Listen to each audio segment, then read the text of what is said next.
And we're back once again. Hello guys, welcome. If you've already seen my channel before, welcome back. I am the Philadelphia Whovian. And for those of you guys who are thinking, is she doing this video moving? Yes, I am! I have no choice. Because for some reason, every time I sit down, the lighting is not nearly as good as when I stand up.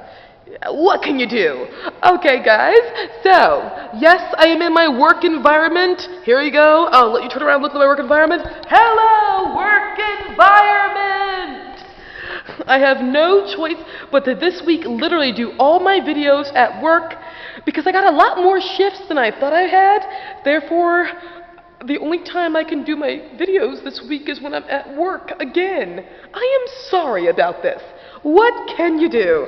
Alright, so my last video, I had a character make a quick appearance.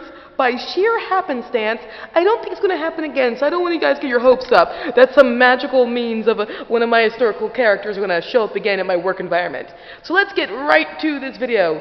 Oh, and I just realized something.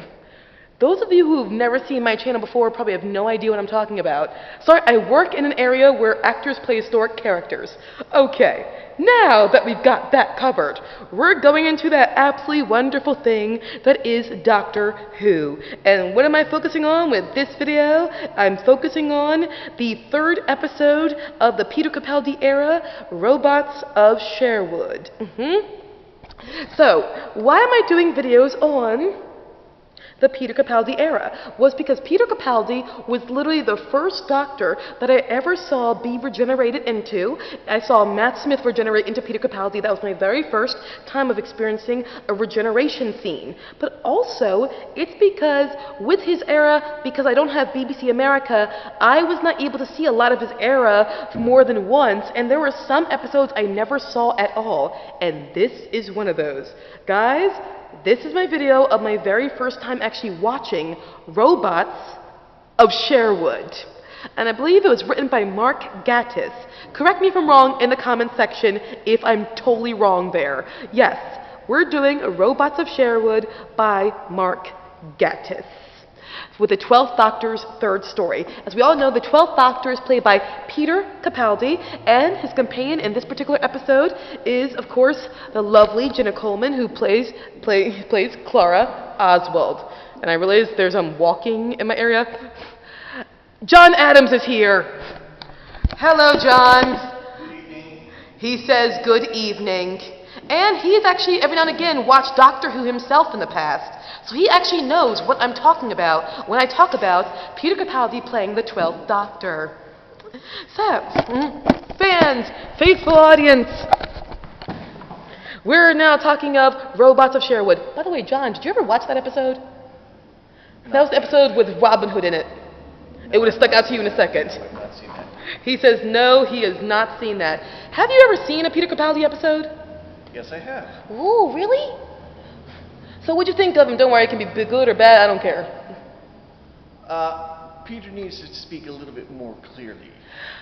You're not the first person to have made that comment whatsoever. I even know someone who made me feel better when I didn't fully understand everything. He was from England. He said, don't worry if you ever need to watch subtitles when watching those particular episodes. So don't worry, I know what you mean. Yes. So, but with Robots of Sherwood, here's the plot line of this.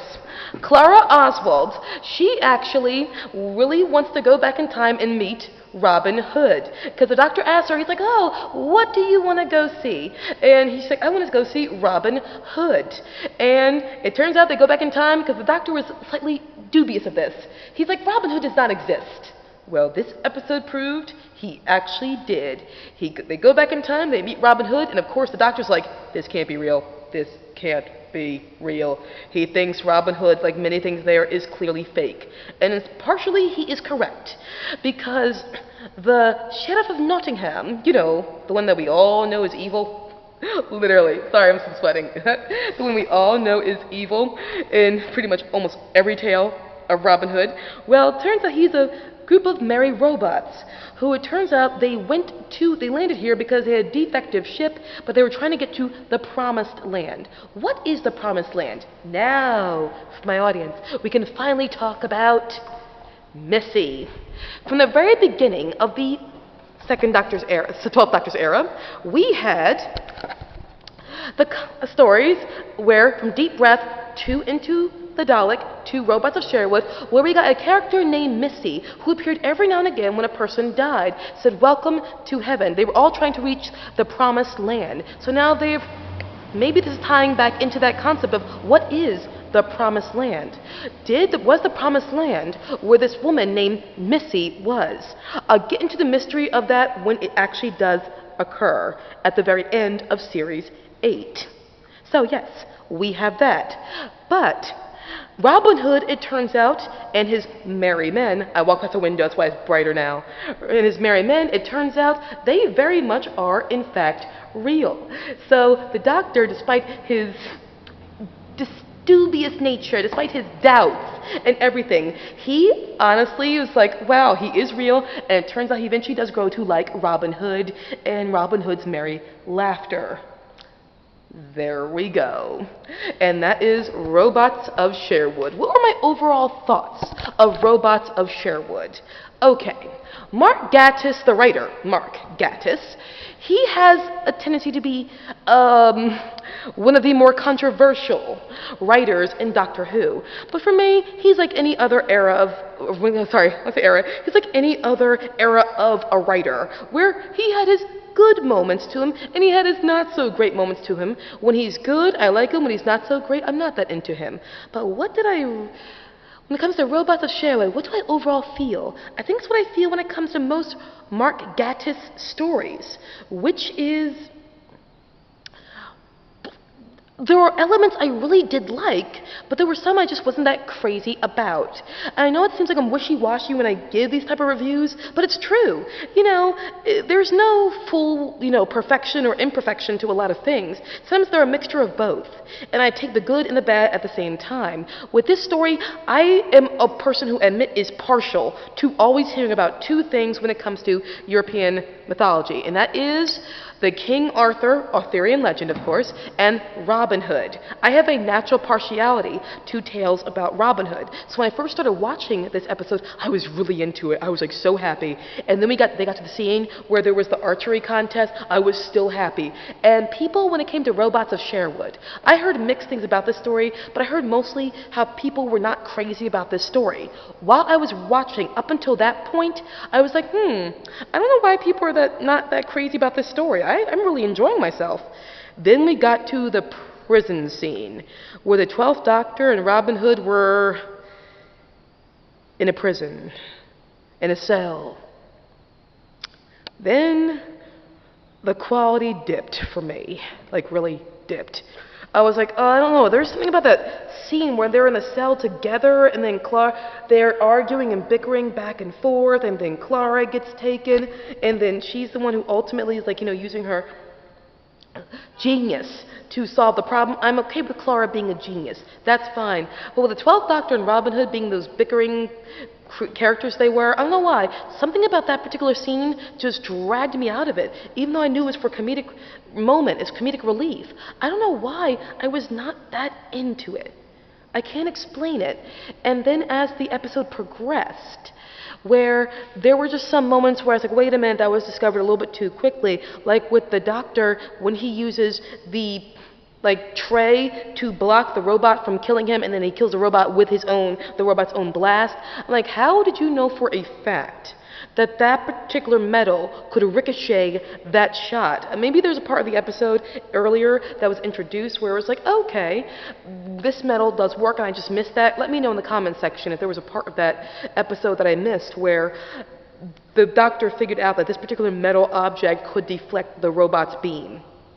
Let me know that. And then for all of the servants in the store at that particular moment to have all those trays, I'm like, it's really cool, but at the same time, it's not as well explained how this occurred, how they all have these trays, where they got these trays from. It's a cool concept of how to solve the problem without using the sonic screwdriver, but at the same time, it's like, well, I'm not going to lie, I got to suspend disbelief here. I got to tell myself I got to suspend disbelief to enjoy myself. And with this story, also the idea of the pet peasant, where you see the peasant girl get taken, and her father, or the guy she was his war to, gets taken. I was like, how is this going to connect? But then it connects only in that moment, and I was like, okay, I enjoy the world building, but I'm not sure how it all connects fully in the best way. Let's see, also when it comes to this episode. I enjoyed the idea when the doctor thought they all weren't real. He took tests of them, and he found out that one had only 6 more months to live. I was enjoying that, I do not deny. And once I got used to Robin Hood, I was like, okay, he is enjoyable. The actor is doing a good job with him. So is the Sheriff of Nottingham. All the actors were doing a remarkable job in their performances, and I cannot stress enough, the director was absolutely amazing. This is the thing about the Peter Capaldi era, but also the Moffat era in general. For me, that's when the directors were the best of New Who. The Moffat era, the directors were astoundingly good. And I gotta give credit to that because this was really cool. And also for the doctor to deduce, he's like, wait a minute, it's just too green, it's too sunny, something is clearly wrong. Then he found out about the radiation leakage. And how Clara, I love how Clara said, oh, when they were in the prison together and they were all chained up, she said, is your plan to use the sonic screwdriver? Because A, it's always the sonic screwdriver. I love how she was not afraid to like bring that forward. It was like, yeah, you always use a sonic screwdriver. But also she's like, let me remind you, it was taken from you. And her interaction with the Sheriff of Nottingham was really cool, showing how Clara is good at using her smarts to outwit the villain. I like that a lot. But everything up until the scene where Robin, the doctor, and Clara were stuck in the cell together, I was absolutely loving. And overall, I enjoy the episode, but at the same time, I can see why some people think it's kind of lame. I can still see that. Or I can see why some people are like, this story is really not the best. I can see that too. So yes, I know it sounds again wishy-washy, but that's how I am with a lot of stories where I'm not going to say anything is outright bad because it's not. But if there are some things that just don't sit well with me, the episode, I'm not going to say it's perfection either. But I will say, overall, this story had a lot of very good elements to it. Just a couple of things that made me say I have to kind of watch this not thinking about it too much.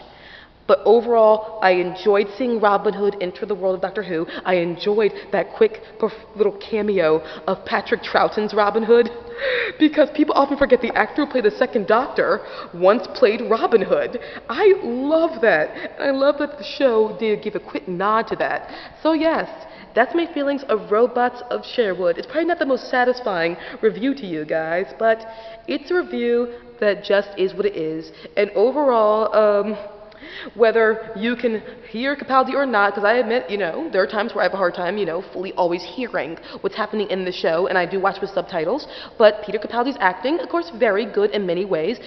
Jenna Coleman is perfection, as always, but at the same time, yes, I can understand those people who are crazy about his doctor, those people are like little on the fence still with his doctor at this point, and need time to like really get into him, or those people who are not into him at all as the doctor. It's understandable. We're all right here. You're right to love the 12th Doctor. You're right to not be crazy about the 12th Doctor. Either way, guys, thank you so very much. You were awesome. I'll see you again very soon. Bye, guys.